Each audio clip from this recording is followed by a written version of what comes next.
Добар ден. Денеска гостин во студио на Нова е владиката Пимен, европскиот митрополит кој што овој период престојува во Македонија и јавноста го знае како доста присутен во последните случувања, посебно околу општина Центар. Ние денеска ќе разговараме на повеќе теми. Добре дојде. Добре ве најдов. Најпрво би сакала да кажеме неколку збора односно за владиката Кирил. Тоа е членот во Синодот кој што се упокои вчера. 26 години ја водеше Полошко-Кумановската епархија, единствениот сведок кој што во 67-та учествуваше како потписник на осамостојувањето на Македонската православна црква. Ќе биде ли тешко Синодот да избере негов наследник? Се уште не се размислува околу тоа избор на наследник додека не се завршат овие денови на тага во нашата црква. Привремено вчера се донесе одлука на вонредна консултативна седница на која се правеше програмата за погребението, односно протоколот за погребението. Веќе назначивме администратор во лицето на нашиот архиепископ господин Стефан до пополнувањето на епархијата. Се уште се случи изненадно, да речем, смртта на нашиот брат во Христа. И не знам дали има некои размислување или калкулации веќе во оптек. Не би сакал да верувам дека некој веќе чекал тоа да се случи за да гради некоја посебна кариера. Не би требало ни да се во иднина да имаме некои потешкоти околу пополнувањето на оваа епархија. Тоа се е предвидено со уставот како дали може би некој од младите од последната генерација викарни епископи од Јосиф да влезат во... Па се е возможно, значи секоја можност се станува во игра, бидејќи според уставот на Македонската православна црква упразната епархија се пополнува со изјаснување од најстариот архиерей кон најмладиот, дали е некој заинтересиран за промена на епархија. Па потоа ако некој се пријави за да се направи таа промена на епархиите, се става на гласање, доколку не помине еден кандидат, тогаш оди на следниот, така да може да се случи да дојде и до викарниот, па во таков случај. Вие не би се вратиле тука во Македонија да бидете поблиску до овие верници, вашата епархија ја водите успешно во Европа, меѓутоа знаеме дека имате и доста проблеми.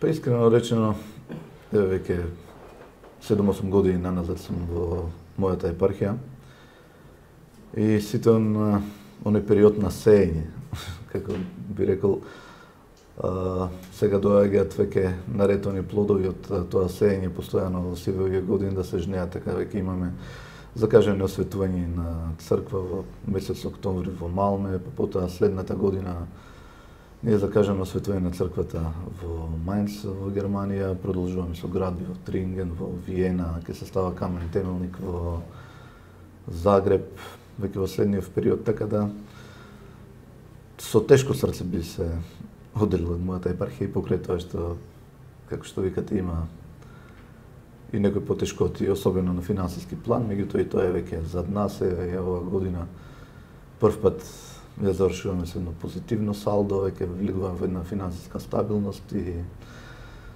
Така, да се вратиме во Македонија.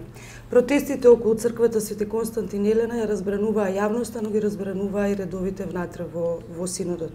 Зошто си дозволивте во јавноста да демонстрирате како Синод едно двојство во моменти кога можеби најмногу требаше да има единствен став црквата? Што се случи меѓу вас и владиката Агата Ангел? Значи,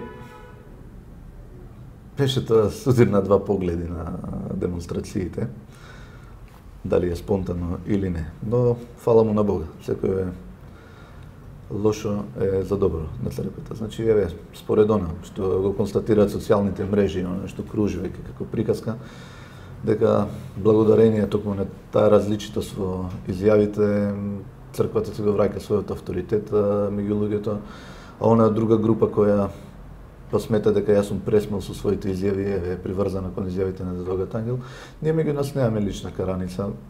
Може би така испадна тоа да изгледа во јавноста преку оние 2-3 изјави кои ги разменивме преку медиумите. Но вчера на оваа седница се видовме, си подававме рака, се дообјаснивме кој што и како мислел. И повторно ќе речам, фала му на Бога што дојде до една таква ситуација, бидејќи на тој начин црквата ќе продре до една поширока заедница.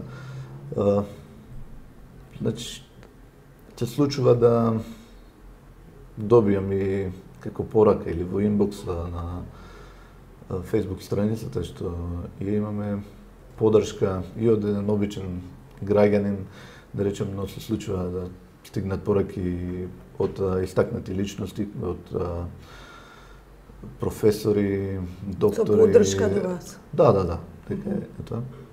И дека еве излегуваме од таа една, како да речем, апатија која беше во последен период карактеристичен за црквата.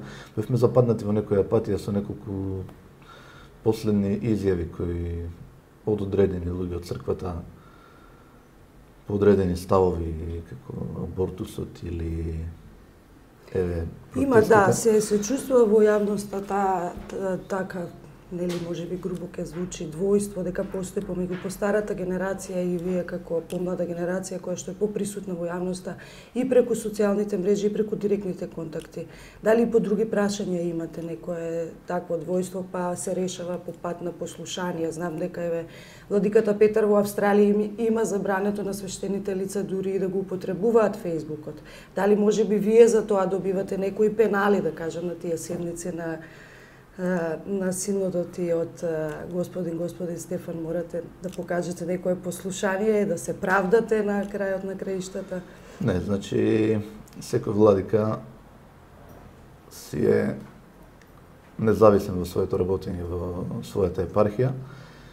Те према тоа не може ни да се даваат некои послушанија, односно да се санкционира нешто.